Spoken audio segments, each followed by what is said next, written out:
샬롬 샬롬 샬롬 샬롬. 하나님 사랑합니다. 여러분 주 안에서 사랑합니다. 오늘 창세기 19장 1절에서 14절까지 내용이죠. Hurry and get out of this place 14절에 나와 있어요. 롯이 나와서 그 딸들과 결혼한 사위들에게 말하기를 여기서 멸하실 터이니 너희는 일어나 이곳을 떠나라. 얼른 서둘러 떠나라. 이렇게 말합니다. 여러분도 잘 아시는 내용이기도 해요. 그렇죠? 소돔하면 동성애가 연상되기에 오늘 그 이상규 교수님이 쓴 동성애 문제 교회사적 그 고찰이라는 글에서 일부 인용을 해서 발췌를 해서 함께 말씀을 나누도록 합니다. 펜이 어디로 가버리고 없네. 동성애 문제가 굉장히 심각하게 그죠? 현안이 되고 벌써 몇 년, 수년 전부터 이런 일들 통과된 데도 많고 미국은 통과가 됐다고 제가 알고 있습니다.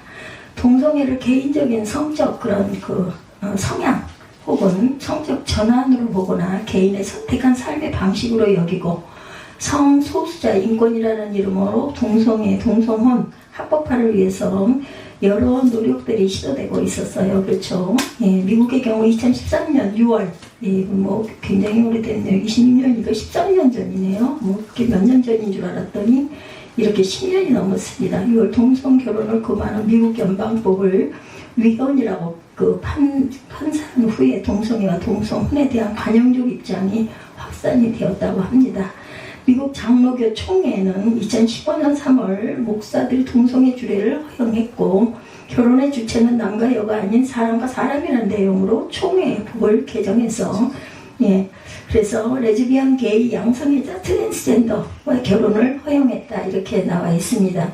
그러나 성경과 정통 교회사에서는 동성애가 명백하게 창조 질서에 어긋나는 것으로 여기죠. 저도 이 부분은 별로 긍정적인 생각이 아무리 들려고 해도 들지가 않습니다. 동성애를 반대하고 금지해왔던 것, 다시 말해서 기독교는 이성 간의 결혼과 순결한 독신만을 정상적으로 인정하죠. 이 기본적 가치가 훼손되거나 파괴될 때 우리 사회는 무질서를 경험하게 되고 혼란의 상태에 빠지게 될 것이다. 본문에 나오는 소돔의 그 동성 간의 부끄러운 행동을 하나는 시도가 나오죠. 오늘 본문이. 세상은 이렇게 죄와 악이 충만하고 오히려 이런 것들을 부추기는 곳임을 우리가 인식을 하고 가게 됩니다. 우리가 살고 있는 미국, 한국, 영국, 프랑스 이런 데들 소돔보다도 낫다고 자신 있게 말할 수가 있겠는가? 동성결혼이 합법화되고 대마초가 의료용 또는 오락용이라는 명목으로 합법화가 되고 있다고 하네요. 미국이 더 이상 기독교 국가가 아니고 도리어 선교자라 할 정도로 청교도의 정신이 흐려진 것을 부인할 수가 없는 사실입니다.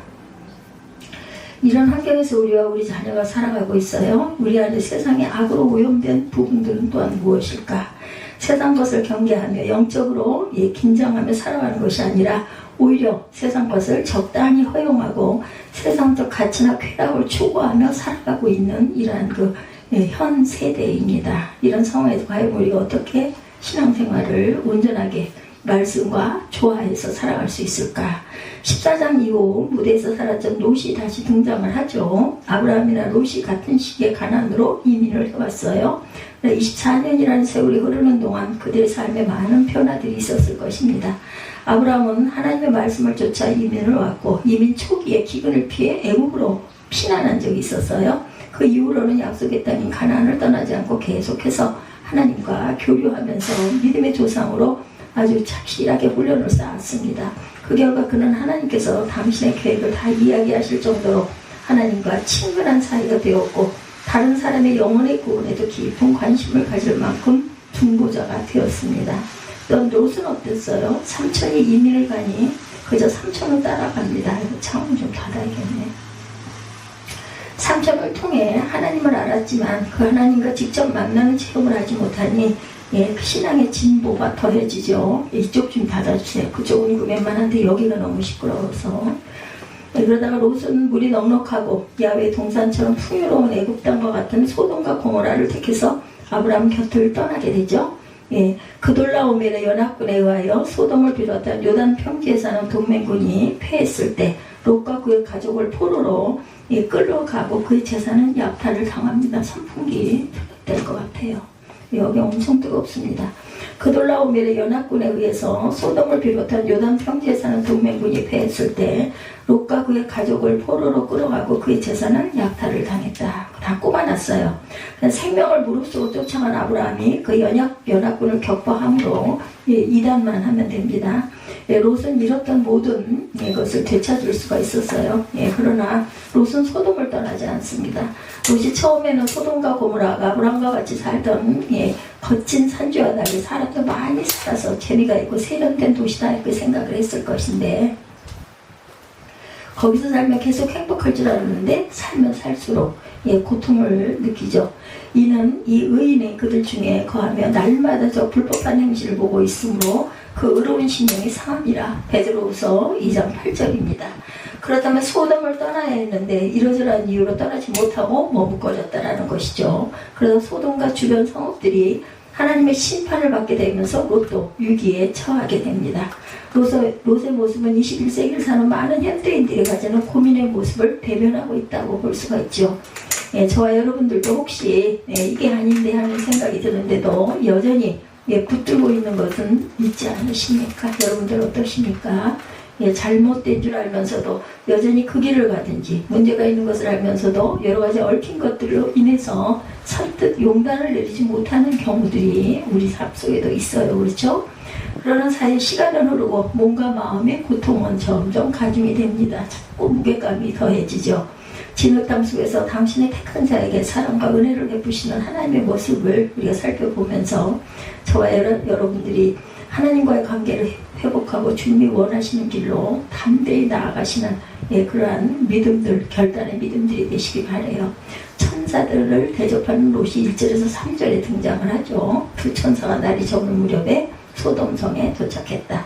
그들은 마므레 숲을 근처에서 아브라함에게 나타났던 두 천사들이었죠. 마침 성문에 앉아있던 롯이 그들을 보게 되고 롯이 왜 그 시간에 성문에 앉아있었는지는 알 수가 없는데 아마 날이 너무 더워서 시원한 바람을 쐬려고 성문 앞에 나오진 않았을까.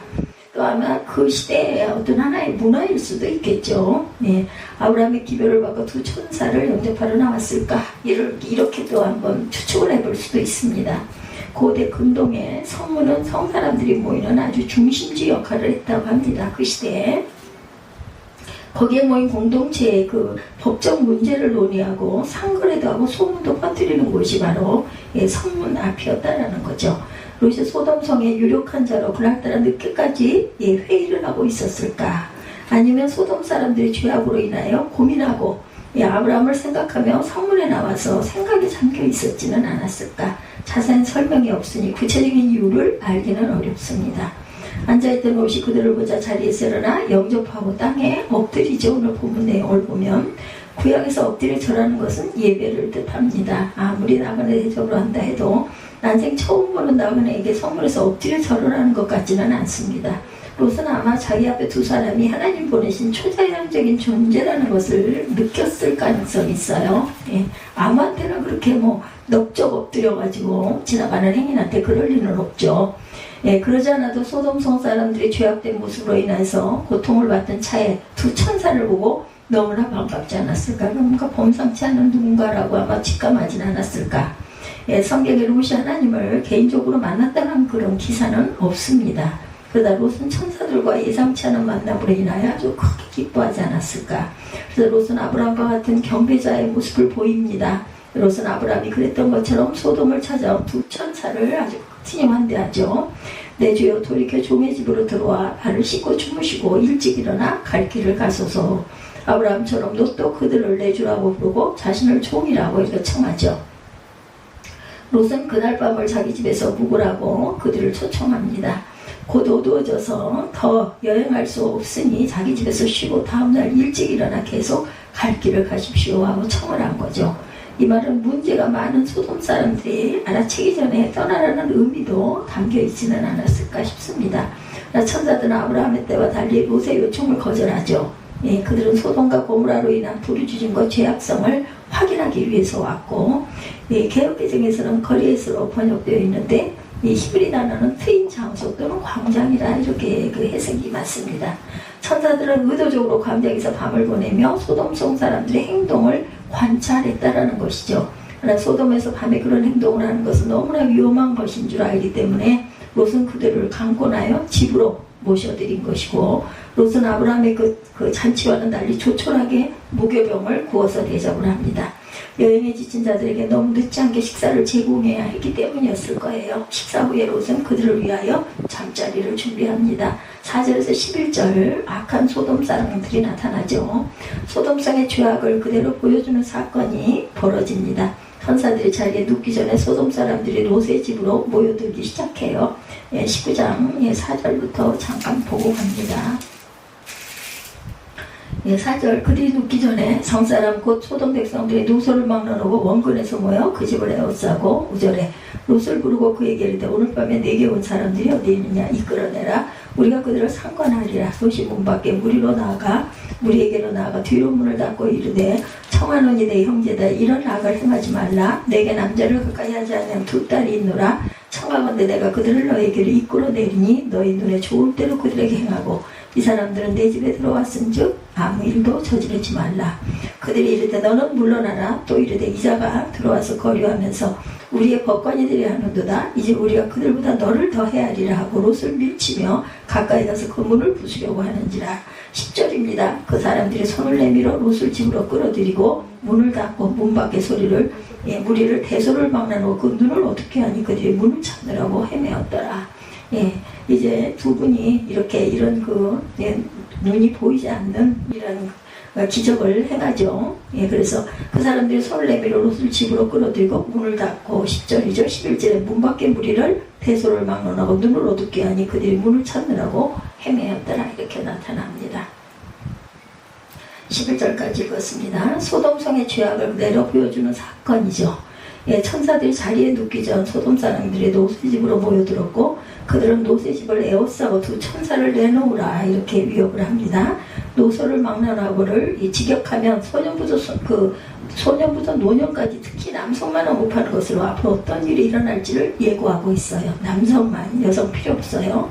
원근에서를 직역하면 모든 구역에서 또는 끝에서 끝까지 그들의 거리를 상관하지 않고 모든 지역에서 모여들었다는 것을 말합니다. 소돔 백성이 모두 모였다는 것이 다소 과장된 표현일 수 있지만 단 2명의 방문객으로 인해 온 성이 소동을 벌일 정도로 소돔은 성적으로 아주 타락한 도시였음을 여기서 이런 내용으로 우리가 짐작할 수가 있죠. 소돔 사람들이 롯에게 오늘 밤에 내게 온 사람들이 어디 있느냐라고 물으면서 그들을 이끌어내라 이렇게 말하죠. 그들을 상관하겠다라는 것입니다. 히브리어 야다, 알다라는 뜻 여러분들 아시죠? 성적으로 관계를 가진다는 뜻을 갖고 있기도 합니다. 동성 간의 성관계를 맺겠다는 거죠. 남자들이 남자들과 더불어 부끄러운 짓을, 그것도 개인적이 아닌 모든 남자들이 모인 곳에서 공개적으로 하겠다는 것입니다. 남색이 영어로 소돔이인데 이 단어가 소돔에서 나왔다고 합니다. 소돔성의 성적 문란 때문에, 그러나 롯은 그들의 요구에 응하지 않습니다. 그것은 뒤로 문을 닫고라는 행동에 잘 나타나 있습니다. 롯은 그들과 손님들 사이에 가로막힌 그 손님들을 보호하려고 하죠. 가로막고 서서 롯이 그 무리를 향해 내 형제들아 한 것은 소돔의 주민들과 연대감을 표현하는 법적인 동등함을 부각시키려는 의도로 보이고, 이어서 제발 악을 행하지 말라고 한 것은 비도덕한 행동을 하지 말라는 뜻이겠죠. 동성의 행위는 악한 일이라는 말입니다. 동성 간의 성관계는 율법에 명시된 그 악한 죄악 중 하나다. 너는 여자와 동침함 같이 남자와 동침하지 말라. 이는 가증한 일이니라. 레위기 18장 23절에 증거합니다. 흥분하여 달려드는 무리들을 진정시키기 위해서 롯은 그들에게 두 손님 대신 자기의 두 딸을 내어주겠다. 이것도 대단해요. 어떻게 딸들을 내어주겠다 해요. 저는 여기를 읽으면서 얼마나 귀할 텐데 딸을 세상에 손님들 대신 내줄 정도로 손님을 보호하는구나, 대단하다는 생각이 듭니다. 너희 눈에 좋을 대로, 그만큼 딸 여자가 좀 천하게 느껴져서 그랬는지 자식인데요. 그런데 어떻게 이렇게 내주겠다는 얘기를 할 수 있을까?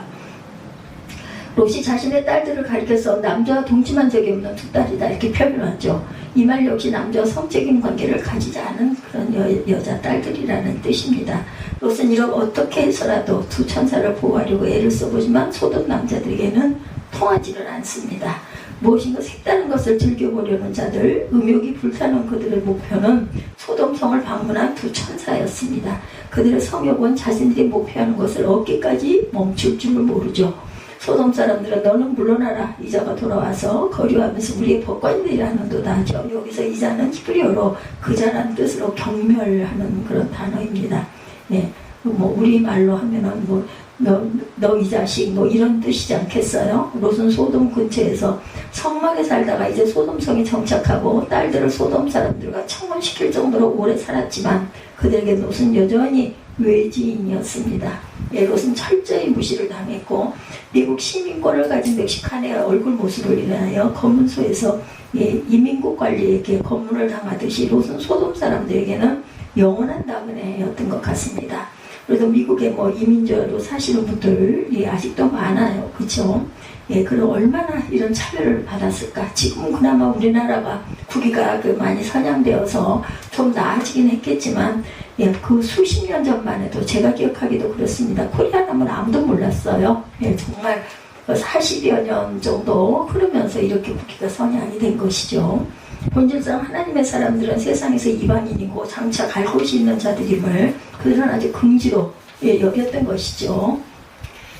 이 세상에 살지만 이 세상에 속하지 않는다. 나그네 인생이지만 하나님을 의지할 때는 외롭지 않죠. 그들은 롯을 강제로 밀치며 그물을 부수려고 가까이 갑니다. 긴박한 상황에 두 천사가 문을 열고 손을 내밀어 롯을 집 안으로 끌어들이고 다시 문을 닫습니다.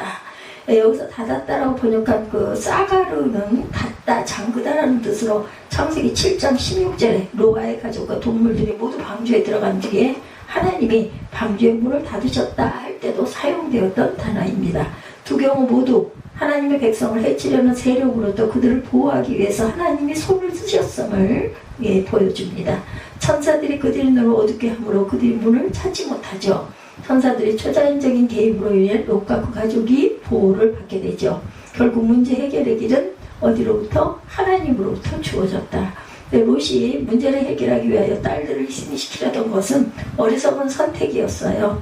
오히려 하나님께 의탁하며 그분의 방법을 찾아야 했죠. 근데 제가 이해할 수 있는 것은 급했어요. 마음이 급하다 보니까 뭐 어떤 그들이 구미가 당길 만한 뭔가를 제시해야 하다 보니 딸들 생각이 나지 않았을까 싶습니다. 근데 하나님께서 제지를 하고 나섰죠.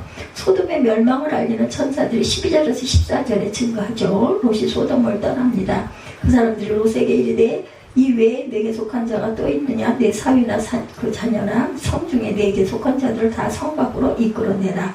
그들에 대한 부르짖음이 야훼 앞에 크므로 야훼께서 이곳을 멸하시려고 우리를 보내셨나니 우리가 멸하리라.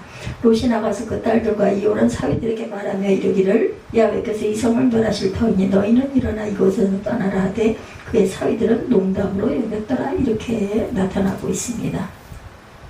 천사들은 소돔성 사람들의 그 완악함을 밝히 알게 됐어요. 이제 그 성을 향한 하나님의 진노는 멈출 수가 없게 되었다라는 것이죠. 예, 그 사람들이 롯에게 이르되 이외에 내게 속한 자가 있느냐? 내 사위나 자녀나 성 중에 내게 속한 자들 다 성 밖으로 이끌어내라. 13절이죠. 그들에 대한 부르짖음이 야훼 앞에 크므로 야훼께서 이곳을 멸하시려고 우리를 보내셨느니 우리가 멸하리라. 롯이 나가서 그 딸들과 결혼하는 사위들에게 말하여 이르되 야훼께서 이 성을 멸하실 터이니 너희는 일어나 이곳에서 떠나라 하되. 오늘 제목입니다. 너희는 이곳에서 일어나 떠나라 하되 그의 사위들은 농담으로 여겼더라. 여기까지죠. 예, 롯이 나갔다는 말은 딸들과 결혼한 사위들이 소돔 사람이고 이 지역에 살고 있다는 뜻입니다. 롯은 그 밤에 사위들을 찾아가 소돔성에 하나님의 심판이 있을 것을 말하면서 같이 피하자고 하죠. 하나님을 알지 못하는 그의 사위들이 그 말을 들을 리가 없어요. 예, 들을 리가 없죠. 결국은 그들은 다 멸망을 받게 됩니다. 그래서 이 늙은이가 노만이 났나 난데없이 밤에 찾아와서 소돔성이 야훼에 의해서 멸망을 당한다고 떠나라고 하면서 하나님의 심판의 말씀을 농담으로 그들은 여깁니다. 농담한다 히브리어 메차하크 웃다를 뜻하는 동사 하자크 차하크에서 나왔습니다. 본문은 소망 가운데 나타난 아브라함의 웃음과 심판 가운데 나타난 그 사위들의 비웃음을 대비시킵니다. 그들은 스스로 죽음의 길을 택했어요. 스스로 자멸이죠. 소돔성은 죄악된 세상을 상징하죠. 주 예수를 믿으라. 그리하면 너와 네 집이 구원을 얻으리라. 사도행전 18장 13절입니다. 하나님은 우리만 구원하기를 원하지 않으세요. 우리를 통하여 우리의 가족, 이웃들을 구원하기를 원하십니다. 믿음은 개인적인 것이다. 그런데 우리 각자가 예수를 구주로 믿을 때 구원을 받으나 성도는 성 안에서 죄를 지으며 살아가는 사람들을 성 밖으로 이끌어내는 역할을 감당해야 한다는 것이죠. 소돔성이 주는 교훈입니다. 노아 때 경건치 못한 그런 자들은 홍수로 심판을 당하였는데 소돔과 고모라는 불로 심판을 당하죠. 하나님의 심판은 악을 징벌하시는데 그 목적이 있지만 후세에 교훈을 주려는 의도도 있다. 그런데 우리가 그 교훈을 깨닫고 행하지 않는다면 소돔과 고모라와 동일한 운명을 맞을 수밖에 없다라는 거. 반면에 하나님의 징계 속에서도 경건한 자들은 하나님으로부터 구원을 받습니다. 그래서 베드로후서 2장 7, 8절에 무법한 자들의 음란한 행실로 말미암아 고통당하는 의로운 롯을 거지셨으니 이는 이 의인이 그들 중에 거하여 날마다 저 불법한 행실을 보고 들으므로 그 의로운 심령이 상합니다. 이렇게 증거합니다. 소돔과 고모라 사람들은 무법한 자로 불리고 그들의 행실은 음란하고 불법한 행실로 규정이 됐어요. 그들은 동성애를 서슴지 않았던 자들이고 목적한 것을 달성하기 위해서는 폭력도 주저하지 않습니다. 베드로는 동일한 형용사 에티카이오스를 3번이나 반복하므로 롯을 의롭다고 하고 그 행실 역시 의롭다 이렇게 칭찬을 합니다. 창세기에 나오는 롯은 별로 믿음의 모습을 보여주지 못했는데 그러나 베드로는 롯이 소돔에 사는 동안 그곳에 사는 주민들의 불법한 행실을 날마다 보고 들으면서 그들에게 이끌리거나 동화되지 않았다라는 거예요. 오히려 그들의 악행을 보고 들을 때 고통스러워하며 심령이 상했다 이렇게 증가하고 있습니다. 막상 아브라함과 헤어져서 소돔에 가보니 정말 좋은 땅이고 살기는 편할 것 같은데 모두 다 악에 물들어 있다는 것을 깨달아 알게 된 거죠. 이것은 롯이 믿는 사람이라는 증거입니다. 그래서 하나님은 의로운 롯을 소돔과 고모라에 멸망할 때 구원을 해주셨다. 하나님은 성적 물질적 타락을 결코 용납하지 않으십니다. 이것은 하나님의 거룩한 성품에 기인한다. 하나님은 타락한 천사들을 용서하지 않으셨고 노아 시대의 악인들을 용서하지 않으시고 심판하셨으며 소돔과 고모라의 그 죄인들을 심판하십니다. 하나님의 심판의 기준은 아주 경건합니다. 또한 하나님의 심판은 무섭기도 합니다. 노아 홍수 때 노아 8식구 외에 땅 위에 숨쉬는 모든 동물들을 죽였어요. 소돔과 고모라의 불심판 때 뭇 도시가 죄로 변해버립니다. 이 모든 심판은 주님이 다시 오실 때 임하시는 마지막 심판의 모형이라는 것. 소돔과 고모라 성에 의인 10명이 있었다면 그 성들을 멸하지 않겠다고 하셨었죠. 우리 자신이 먼저 시대의 흐름을 분별하며 깨어 있어야 할 것입니다. 요즘 한국교회 지도층들이 부도덕하고 타락한 모습들을 많이 보게 되죠. 우리를 마음 아프게 합니다. 대단한 교회들, 대형 교회들이 한 교회도 빠짐없이 모두 다 이런 경우에 속해 있다라는 걸 제가 이렇게 건너들으면서 참 마음이 많이 아팠어요. 인간의 그 어떤 개인적인 욕망이 어쩌지 못하는 신앙을 넘어서지 못하는 그런 부분들이구나 이런 생각을 합니다. 안타까워하고 붕괴하는 것으로 그치면 우리에게 아무런 유익이 없겠죠. 이런 사실들을 신문을 보고 유튜브를 보고 이미 침을 튀기면서 그들을 비판한다고 우리가 하나님께 인정을 받는 것도 아닙니다. So what? How about you? 다른 사람들이 죄악을 탓하기전에 먼저 우리 자신이 의로운 삶을 살고 있는지 불꽃 같은 으로 우리의 중심을 보시는 하나님의 시선을 의식하고 성찰할 때라는 생각이 듭니다. 택하신 자들은 반드시 구원하시는 하나님의 그 사랑을 기억하고 경건에 의도도록 우리가 힘쓰십시다. 그러려면 하나님의 뜻을 사모하고 말씀을 주야로 묵상하고 기도하는 일을 소홀히 해서는 안 되겠다. 죄악 속에 무뎌진 제 죄를 죄 아닌 것으로 여기고 살고 있지는 않은지 말씀에 비추어 우리의 삶을, 우리의 상황들을, 행위를, 내 이웃을 살펴보십시다. 언제나 그 성령의 인도로 하나님의 진리 안에서 행하고 나아가는 저와 여러분들, 그리고 믿지 않는 자들에게 그리스도를 통한 구원을 전하고 그들도 주님 앞에 좀도 없이 흠도 없이 평강 가운데 서도록 이렇게 도와야 되겠죠. 이끌어야 합니다. 그것이 하나님이 기뻐하시는 영적인 삶이고 우리가 드려야 할 거룩한 예배라는 거. 교회가 세상을 염려하는 것이 아니라 세상이 교회를 염려하는 시대가 되었다는데 예, 그 말은 맞지 않습니다. 세상은 교회를 염려하지 않습니다. 도리어 기다렸다는 듯이 비판하고 조롱하죠.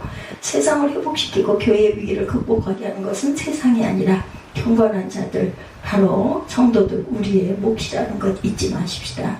우리의 구원의 날이 우리가 처음 믿을 때보다 가까워졌어요. 예수님이 다시 오셔서 옛사람을 불러 심판하실 때가 가까워졌다라는 것입니다. 예, 그래서 우리가 항상 세상과 믿음 사이에서 방황하는 이러한 삶이 천년 만년 그렇게 길게 갈 것 같지 않습니다. 중요한 것은 믿음이 현재 이제라도 예수를 나의 주로 모실 뿐만 아니라 주님 아니면 살 수 없다는 고백이 우리 모두의 진실한 고백이 되어야 한다는 거. 역대하 16장 9절입니다. 야훼의 눈은 온 땅을 두루 감찰하사 전심으로 자기에게 향하는 자들을 위하여 능력을 베푸시니라니.